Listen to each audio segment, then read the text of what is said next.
بچہ تھا اس میدان کے اندر کھیلتا تھا، لیکن جب میرے آقا کریم صلی اللہ علیہ وسلم مسجد نبوی کے اندر جب نماز پڑھانے کے لیے جاتے تو فرمایا جیسے ہی وہ بچے کھیلتے تھے، جب صحابہ کے بچے میرے حضور کو دیکھتے اور دیکھنے کے بعد دوڑتے ہوئے جاتے اور یہ کہتے جاتے کہ ہمارے کملی والے مصطفیٰ آ گئے۔ فرمایا جب یہ صحابہ کے بچے دوڑتے تھے تو اس یہودی کے بچے نے دیکھا، وہ دیکھ کر رک گیا، کہنے لگا یہ تو ان مسلمانوں کا، ان کا، میرے بھائیوں کا یہ نبی ہے، میں تو اس کے دشمن کا بیٹا ہوں، میں تو یہودی ہوں اور یہ میرے نبی نہیں ہے، میرا کیا فائدہ دوڑنے کا۔ جب وہ بچے چلے جاتے ہیں تو پھر جب دوسرے دن آتے ہیں، آنے کے بعد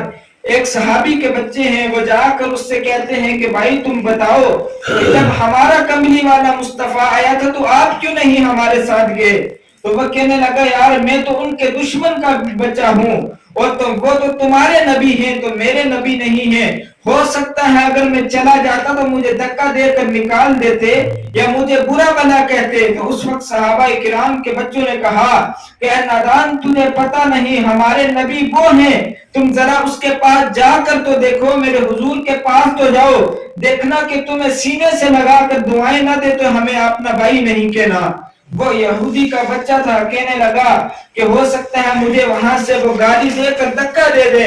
اس وقت صحابہ کرام کے بچوں نے کہا کہ نہیں، تمہیں اگر موقع ملے تو تم ہمارے نبی کے قدموں میں گر کر تو دیکھنا۔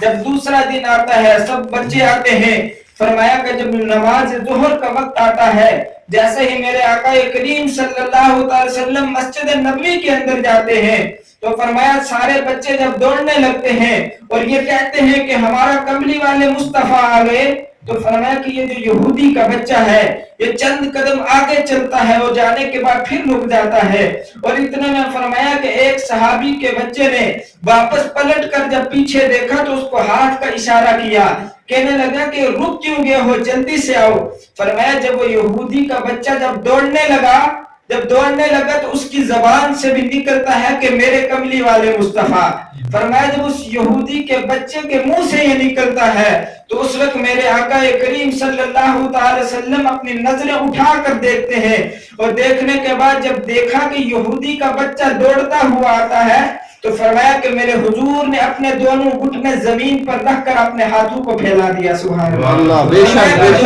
ہاتھوں کو پھیلا دیا۔ اب وہ جب یہودی کا بچہ آتا ہے دوڑتے ہوئے حضور کے سینے کے ساتھ لگ جاتا ہے، اب میرے حضور علیہ السلام اس یہودی کے بچے کو، اس دشمن کے بچے کو دعائیں دیتے ہیں اور اپنے سینے سے لگایا۔ فرمایا کہ اس یہودی کے بچے کی دنیا بدل جاتی ہے، جب وہ سینے کے ساتھ لگتا ہے تو پیچھے ہٹنے کا نام نہیں لیتا ہے۔ جب اتنا پیار دیا تو میرے حضور علیہ السلام نے جب چھوڑا تو میرے حضور علیہ السلام مسجد کے اندر جاتے ہیں، اب جا کر نماز ادا کرتے ہیں۔ اب یہ بچہ روزانہ اس کا یہ معمول